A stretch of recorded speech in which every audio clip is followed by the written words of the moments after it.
বলো না দিদি, প্রেম এখানে একেবারে মাখো মাখো।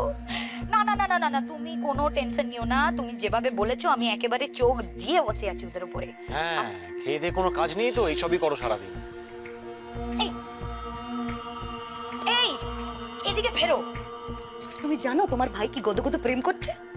কোনো খবরই রাখে না, আবার বড় বড় কথা। তোমার ভাই কি কিছু কম নেয় নাকি? হাত কিছু বলার জো নেই তাই। শালা শালা বলে কথা। হ্যাঁ দিদি, তুমি কিন্তু এটা একদম ঠিক করলে না। হ্যাঁ, কি সুন্দর বেশ ব্রত বলে কেটে পড়লে এখান থেকে। সব দায়িত্ব এদিকে আমার উপর। কত কিছু সামলাবো আমি। একদিকে ওই পুজোর এত জিনিসপত্র, তার মধ্যে ওই মেয়েটাকে। এই যে মেজে বৌদি, পুজোর দিক সামলানোর দায়িত্ব জবার উপর পড়েছে।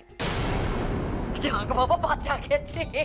শুনলে দিদি কি বললো? কি বুদ্ধি আমার মেজ বৌদির।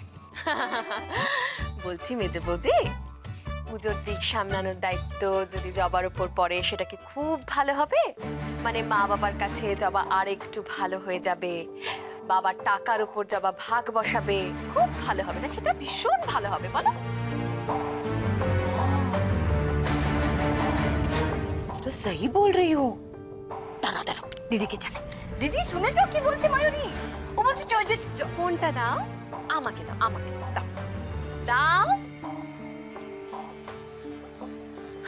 হ্যাঁ বড় বৌদি, ময়ূরী বলছি।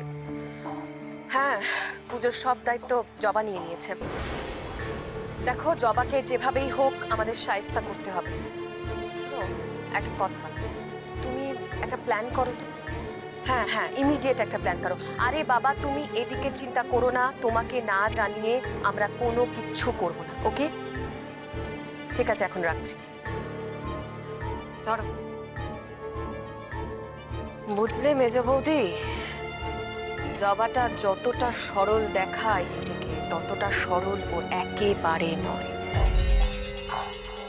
তুমি বুঝতে পারছো না কেমন সাত তাড়াতাড়ি আগ বাড়িয়ে পুজোর দায়িত্বটা কেড়ে নিল? হ্যাঁ ময়ূরী, আমরা না একেবারে জবার মুখে ওই কি কি যেন বলে বাংলায় একটা কথা আছে না, কি ঝামা ঝামা ঝামা ঝামা ঝামা না ঘষিয়ে দেবো। এই ময়ূরী, কিসের পুজো রে? আরে চূড়নের পুজোর জন্য বাবা লিস্টটি ধরিয়ে দিয়েছে, বুঝলি? প্রথমে বড় জবা ফুলের মালা, আবার জবা, বরণডালা, বেলপাতা, বেলকাঠ, আম কাঠ, কোষাকুষি, দুধ, দধি, তুলসী পাতা, চিড়ে, মুরগি। আর কি? আমি পারবো না, আমি কাঁচা বাজার, তুই দশকম্মা। আমি অকম্মা, আমি অকম্মা, আমি পারবো না, আমি পারবো না।